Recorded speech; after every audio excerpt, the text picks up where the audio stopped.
Naomi and Sasha Banks just formed a tag team, but we'll take a look at an interesting theory for both of them.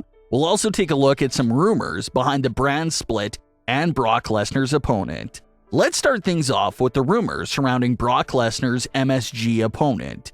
Ever since Brock Lesnar won the WWE title back at Elimination Chamber, Paul Heyman and WWE have been teasing a huge title defense for Brock at WWE's big MSG show.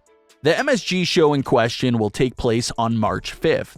Now, originally the WWE title match for this MSG show was supposed to be Bobby Lashley versus Brock Lesnar. But there's a lot of confusion going on right now with Bobby Lashley's status.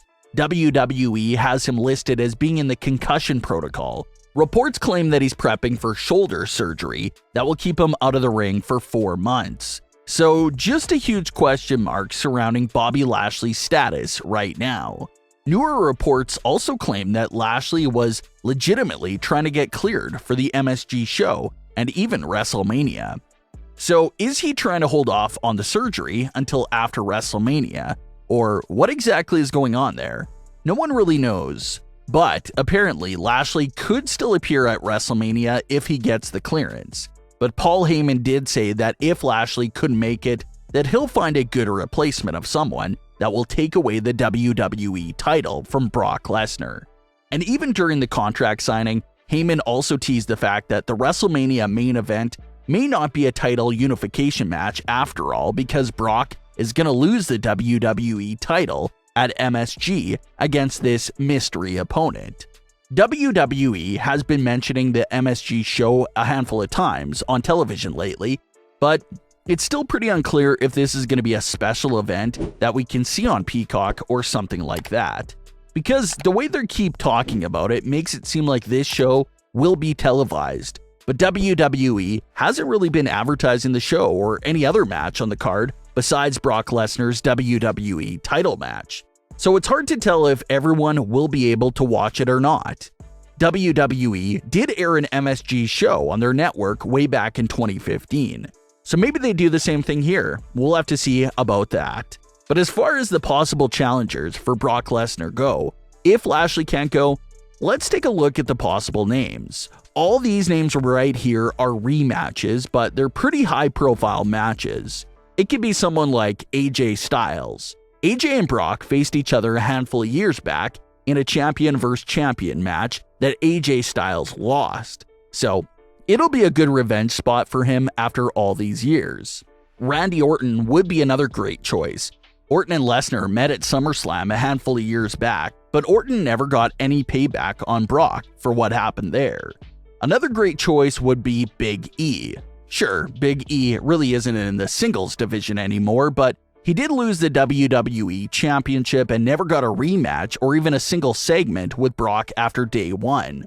So putting E in this WWE title with Brock Lesnar would at least tie up those loose ends. So there's a lot of credible challengers out there if Lashley legitimately can't make it to the match. We'll have to wait and see who WWE decides to go with.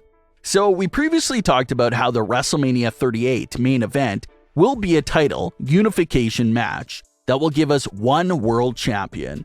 But we didn't talk about the other idea fans were discussing after the announcement came out, and that's the idea of a WWE brand split coming to an end. Ever since 2016, WWE had their roster split up between Raw and Smackdown. Each show has their own exclusive roster of talent. That's how it's been now, dating back to the 2016 draft. Sure, WWE implements some crossover rules, like the wild card rule, that allows superstars to make special appearances on other brands. But for the most part, superstars were exclusive to one brand. And that was okay because things were different from 2016 to 2019.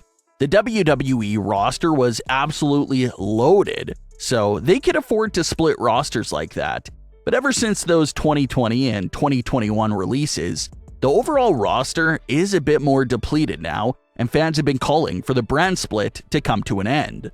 Some fans even point out to the 2022 Men's Royal Rumble as a perfect example of how depleted the roster is right now.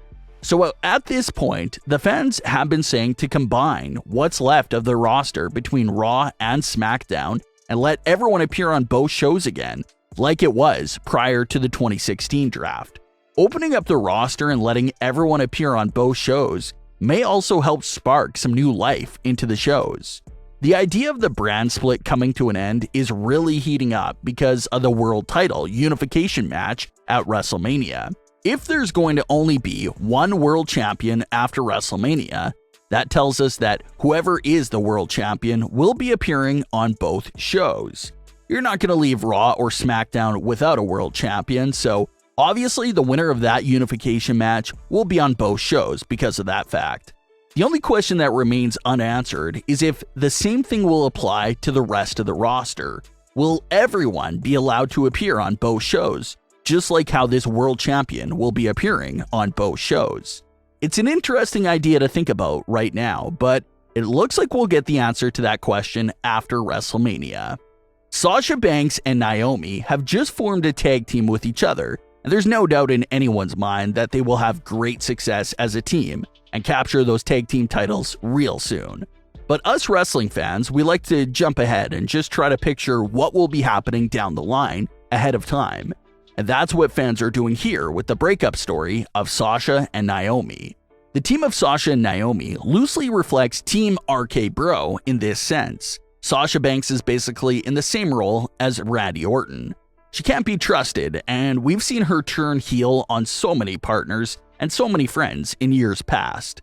So she's that Randy Orton sorta unreliable partner of the team because of her history of turning her back on partners. While Naomi is sorta in that Riddle role. She's extremely happy, extremely positive, wouldn't hurt a fly, just this really sweet and innocent character.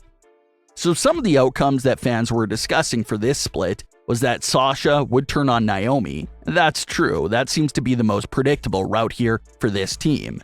That once they lose their titles, Sasha Banks will turn on Naomi again, and Naomi would be the babyface of that story. But some fans have been discussing how interesting and unexpected it'll be if Naomi was the one to turn on Sasha Banks. Now that's a little bit more unpredictable because Sasha definitely seems like the one to be doing the turning, but having Naomi do it, and you'll be catching some fans off guard. It'll also be interesting to see if that Naomi heel turn on Sasha Banks could eventually lead us to the potential story of Naomi crossing over with the Bloodline. Because if Naomi turns heel on Sasha Banks, there's nothing really to lose anymore. She's already heel. So it'll be interesting to see her potentially interact with the Bloodline after that. Maybe you give Naomi the storyline of calling Sasha the weak link and how she needed to separate from that and get more serious. A whole story like that would probably be great for a newly turned Naomi in this situation. But this split shouldn't be happening anytime soon, but could happen after they lose the tag titles. It's also pretty much becoming a repetitive pattern that all women's tag teams split after losing the titles. So that's another issue. We do see that sort of story happen way too often. But what are your thoughts on today's stories? Leave your comments below, don't forget to subscribe with all notifications on, and leave a like if you enjoyed. Thanks for watching, guys.